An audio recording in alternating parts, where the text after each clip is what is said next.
Alors, plusieurs questions, parce qu'en fait, je ne retrouve pas certaines informations. Alors, vous avez donné effectivement le détail des dépenses d'investissement, sauf un chiffre, qui est celui qui concerne les travaux de réfection de la piste, en vue de l'homologation.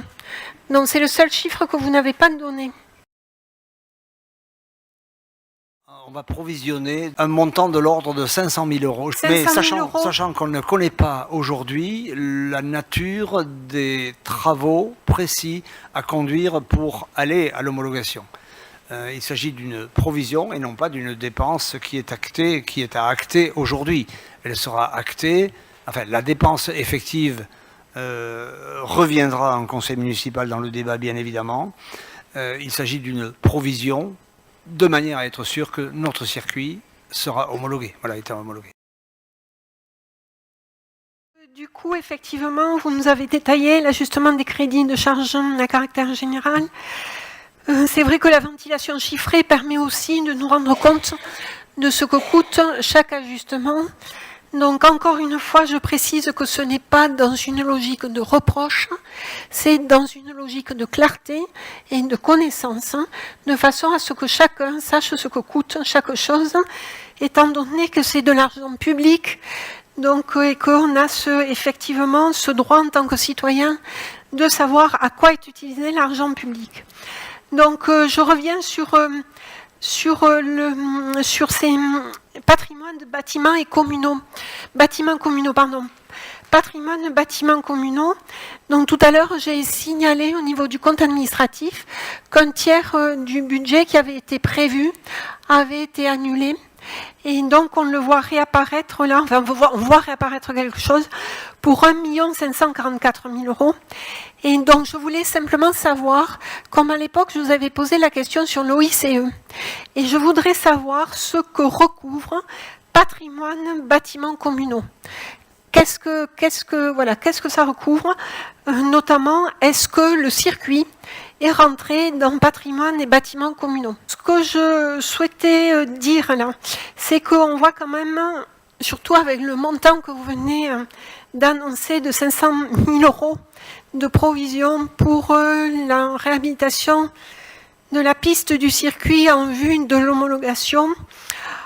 On voit que le circuit quand même parcourt tout ce budget supplémentaire. Et donc, pour avoir une information financière spécifique au circuit, qui faciliterait la gestion et le pilotage de cet équipement revenu en régie municipale, nous proposons la création d'un budget annexe circuit, à l'instar de celui qui existe pour l'aérodrome ou le parc des expositions ou l'OICE. Certes, la ville n'en a pas l'obligation. C'est un choix politique, mais ce budget annexe permettrait de suivre la gestion de cet équipement pour en assurer l'équilibre financier, sans risquer de fondre ces éventuels déficits dans le budget général, ce qui serait préjudiciable à la bonne administration de nos finances publiques. Donc c'est pour cela que nous proposons cette création d'un budget annexe circuit dès le budget 2024.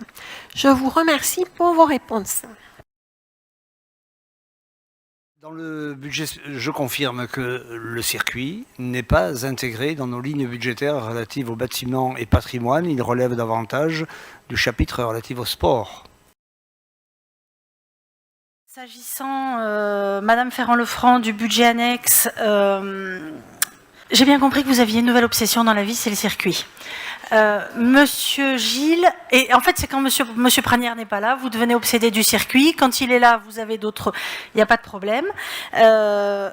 J'ai rarement vu un exposé de budget supplémentaire avec autant de chiffres, autant de précisions, autant de détails donnés sur tout. Mais en fait, Monsieur Gilles, je ne voudrais pas vous décevoir, mais j'espère que vous ne l'avez pas fait que pour Madame Ferrand-Lefranc, parce qu'en fait, elle n'attendait qu'un chiffre, c'était celui du circuit. Donc j'espère que les autres auront apprécié la multitude et la précision des chiffres qui ont été les vôtres. Et j'en profite pour vous remercier, ainsi que les services, du travail que vous avez effectué pour monter ce budget supplémentaire. Madame Ferrand-Lefranc, un budget annexe ne se décrète pas. Un budget annexe se crée en fonction d'un certain nombre de règles. Et c'est pas parce que c'est devenu votre sujet préféré, chère madame, que nous allons créer un budget annexe, parce que nous n'en avons tout juste pas le droit.